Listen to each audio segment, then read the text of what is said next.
Global channel Jayanti Amirisetti tip and cooking ఛానల్కి స్వాగతం. హిందూ మతంలో ఒక ప్రత్యేక స్నానం ఉంది. ప్రతి సంవత్సరము మాఘమాసంలోనే శుక్లపక్షంలో వచ్చే ఏకాదశిని జయ ఏకాదశి అంటారు.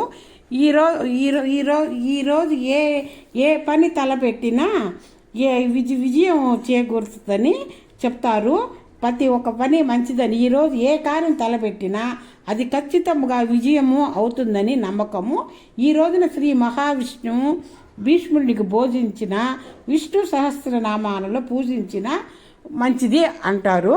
ఇది విష్ణు జయ ఏకాదశి అంటారు. శ్రీహరితో పాటు తులసిని కూడా పూజించాలి. పూజించటం వల్ల ఎన్నో ప్రయోజనాలు ఉన్నాయని పండితులు చెప్తున్నారు. తులసి మొక్క దగ్గర దీపం వెలిగించి ఓం విష్ణువే నమః అని మంత్రాలను జపించాలి. జీవితంలో ఆనందము, సానుకూలత, శక్తి పెరుగుతుందంటారు. విష్ణుమూర్తి నైవేద్యముగా పసుపు రంగులలో ఉండే పళ్ళను సమర్పించాలి. గురుస్థానం పెరుగుతుందట. జాతకములో గురుస్థానము బలపడుతుందట. అయితే ఉపవాస దీక్ష చేసేవారు మాత్రము పసుపు రంగు పదార్థాలను తినకూడదట చెప్తున్నారు. అన్నదానము, జాగరణ, ఉపవాసము, విష్ణు మంత్రాలను, స్తోత్రాలను ప్రతిష్ఠించాలని. ఇలా చేయటం వల్ల లక్ష్మీదేవి, విష్ణుమూర్తి ఆశీస్సులు లభిస్తాయని పండితులు చెప్తున్నారు. దీనిని భీష్మ ఏకాదశి అని కూడా అంటారు. భీష్ముడికి ఒక వరం ఉన్నది. తాను కోరుకున్న సమయంలో మరణించే వరము ఉన్న భీష్ముడు అంపశయ్యం మీద ప్రాణత్యాగము చేసిన రోజున భీష్మాష్టమి అంటారు. ఈ భీష్ముడు చంతన మహారాజు గంగాదేవి పుత్రుడు. భీష్ముడికి ఆ పేరు ఎలా వచ్చినదంటే తన తండ్రి కోసము వివాహము చేసుకోకుండా బ్రహ్మచర్యం పాటించిన త్యాగగనుడు. ప్రతిజ్ఞ చేశాడు కాబట్టి ఆయనకు ఆ పేరు వచ్చినది. మొదట ఆయన పేరు దేవవ్రతుడు.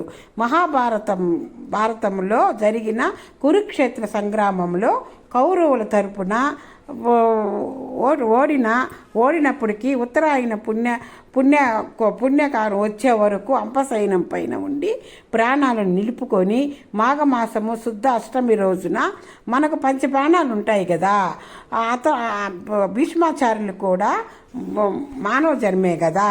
మానవ జన్మ అయినప్పుడు ఆయన కురుక్షేత్ర యుద్ధ సమయంలో శతఘాతుడై దక్షిణాయనంలో ప్రాణాలు వదులుకోకుండా ఇష్టం లేని భీష్ముడు ఉత్తరాయణం వచ్చే వరకు అంపశయనం పైన ఉండి మాఘ శుక్ల సప్తమి అంటే రథసప్తమి నుండి మొదలుపెట్టి 5 రోజులలో రోజుకొక ప్రాణం విడిచినట్లు చెబుతున్నాడు. భీష్ముడు అంపశయనం పైన 58 రోజులు ఉన్నట్టు భారతంలో స్పష్టముగానున్నది. ఆయన అంపశయనం పైన 58 రోజులు ఉండాడట. అంపశయనం పైన ఉండి విష్ణు సహస్రనామాన్ని ఆయన చదువుకున్నాడు, నామం చేసుకున్నాడంట.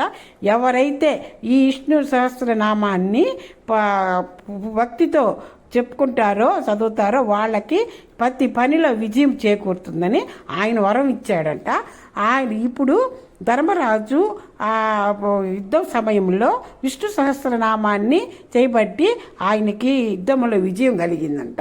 రావణాసురుడికి రాముడికి యుద్ధం జరిగేటప్పుడు విష్ణు సహస్రనామాన్ని చదివారంట. ఆయన చదవబట్టి ఆయనకు కూడా, రాముడికి కూడా విజయం చేకూరిందని. ఇది భీష్మాచార్యుడు ఇప్పుడు మామూలుగా ఆయనకి భీష్మాచార్యుడు భారతంలో వరం ఆయన వరం అది ఇచ్చాడు కాబట్టి ధర్మరాజుకి. అది అంతకుముందు తీర్థాయుగంలో జరిగింది కాబట్టి అసలు ఎప్పుడైనా విష్ణు సహస్రనామం ఎవరైతే చదువుతారో వాళ్ళకి జీవితంలో విజయం కలుగుతుందని భీష్మాచార్యుడు కూడా వరం ఇచ్చాడట. ఆయన అంపశయ్యమై నుండి విష్ణు సహస్రనామాన్ని ప్రతిష్ఠించాడు. ఇప్పుడు మాఘమాసంలో భీష్మాష్టమి మొదలుకొని ద్వాదశి వరకు దేవాలయంలో చాలా దగ్గర విష్ణు సహస్రనామాలు జరుగుతుంటాయండి. లైక్ చేయండి, షేర్ చేయండి, సబ్స్క్రైబ్